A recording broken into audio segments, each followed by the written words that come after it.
Doctor صاحب اب تھوڑا سا یہ بتائیے کہ آپ ماشاءاللہ ایک بڑی اچھی پوسٹ سب کچھ کر رہے ہیں، لیکن آپ وہاں سے چھوڑ کے یعنی ارلی ریٹائرمنٹ لے کے ویژن کیا ہے آپ کا؟ میں نے آپ کے کچھ دیکھی ہیں ویڈیوز جس میں آپ برش کرنے کا طریقہ بتا رہے ہیں، تو آپ نے پیچھے پورا وہ سسٹم لگایا ہوا ہے، آپ کے ہارٹ کا بتا رہے تھے پورا، آخر کیوں؟ مطلب میں لوگوں کو یہ بتا دینا چاہتا ہوں، ڈاکٹر صاحب کو میں ذاتی طور پہ جانتا ہوں، یہ کوئی پروموشنل پوڈ کاسٹ نہیں ہے، یہ انفارمیٹیو پوڈ کاسٹ ہے کہ ایک بندہ جو اتنی بڑی پوسٹ پہ ہے جن کو ضرورت نہیں ہے لیکن وہ چھوٹی چھوٹی چیزیں لوگوں کو بتانا ہے، اس کے ریزن کیا ہے؟ ہاں، زندگی کے جو بھی سال ہم نے گزارے، لوگوں کی بات چیت سنی، تو مجھے فیل ہوا کہ بہت سارے لوگ اپنے ہاتھوں سے مشکلوں میں گرفتار ہو جاتے ہیں. مثلا مجھے بہت سے لوگوں نے بتایا کہ ہمیں دانتوں پہ ٹھنڈا اور گرم لگتا ہے، تو جب میں نے ان سے یہ پوچھا کہ آپ نے آخری برش کب خریدا تھا، تو ان کو ایسا تھا کہ بہت زیادہ مہینے یا شاید سال ہو گئے تھے، تو انہوں نے برش چینج نہیں کیا تھا. اسی طرح میں نے پوچھا کہ کیا آپ سافٹ، میڈیم یا ہارڈ ٹوتھ برش یوز کرتے ہیں، تو انہوں نے کہا یہ کیا ہوتا ہے. بالکل، ہم تو بس کہتے ہیں یہ ٹوتھ برش دے دیں سمپل. اب جب ہم ٹوتھ برش خریدنے جاتے ہیں تو ایک لمبی لائن ہوتی ہے اسٹور میں، جی بالکل. اب وہاں کون سا برش لینا ہے یہ نالج بہت امپورٹنٹ ہے، کیونکہ اس کے ٹاپ پہ سافٹ، میڈیم یا ہارڈ کوئی ایک چیز لکھی ہوتی ہے. ٹھیک ہے، تو ہم نے سافٹ یا ایون ایکسٹرا سافٹ سائڈ پہ رہنا ہے اور سافٹر برش یوز کرنا ہے، کیونکہ اگر ہم ہارڈ ایک بھی برش لے آئے تو 6 مہینے تو خیر یوز بھی نہیں کرنا چاہیے، 3-4 مہینے ایک برش یوز کرنا چاہیے، کیونکہ اس میں بھی بیکٹیریا اور جراثیم اندر اس میں اپنے گھر بنا لیتے ہیں، کالونیز بنا لیتے ہیں، کیونکہ وہ گیلا رہتا ہے تو ہم اس کو وہاں رکھ دیتے ہیں، پھر 12 گھنٹے بعد وہ گیلا ہو جاتا ہے اگر ہم دن میں 2 دفعہ کر رہے ہیں، تو اس میں گیلا رہ کے جراثیم بھی ہو جاتے ہیں، اور اس کا جو اینڈ سرفیس ہے جو بیسیکلی کلین کر رہا ہے دانتوں کو، وہ ڈیمیج بھی ہو جاتا ہے.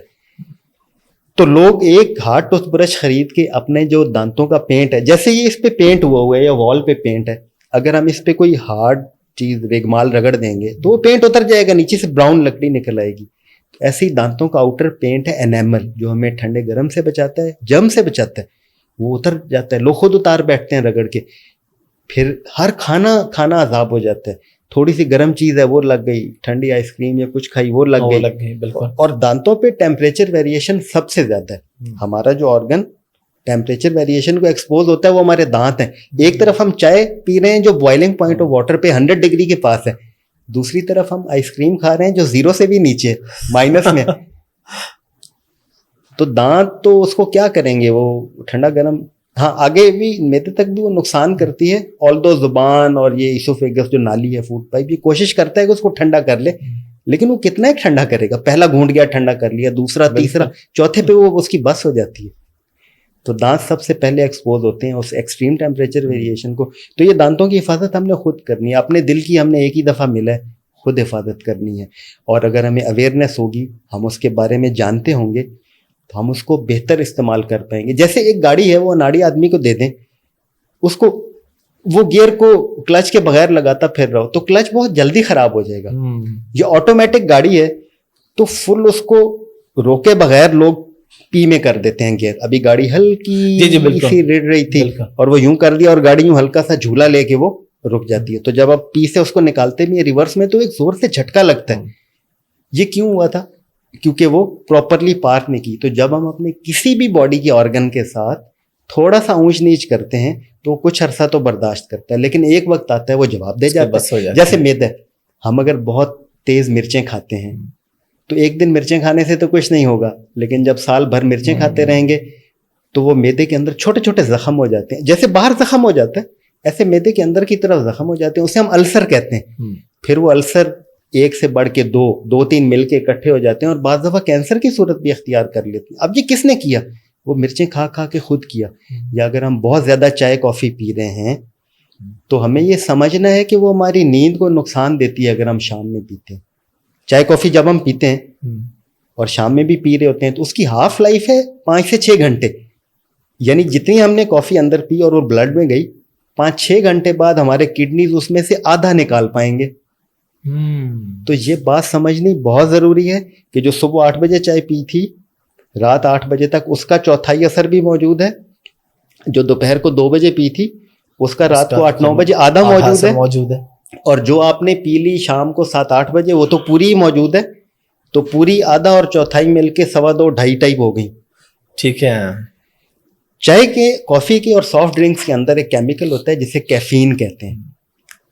اس کی شکل بالکل ایک اور کیمیکل سے ملتی ہے جو ہمیں نیند دیتا ہے. یہ نیچرلی باڈی میں ہوتا ہے. جب ہم رات کو سونا چاہ رہے ہیں, ہم تھک گئے ہیں سارا دن کام کر کے, تو ایڈینوسین وہ کیمیکل ہے جو آتا ہے اور ہمارے نروس سسٹم کو وہ کہتا ہے کہ اب سونا ہے, سوتے ہیں.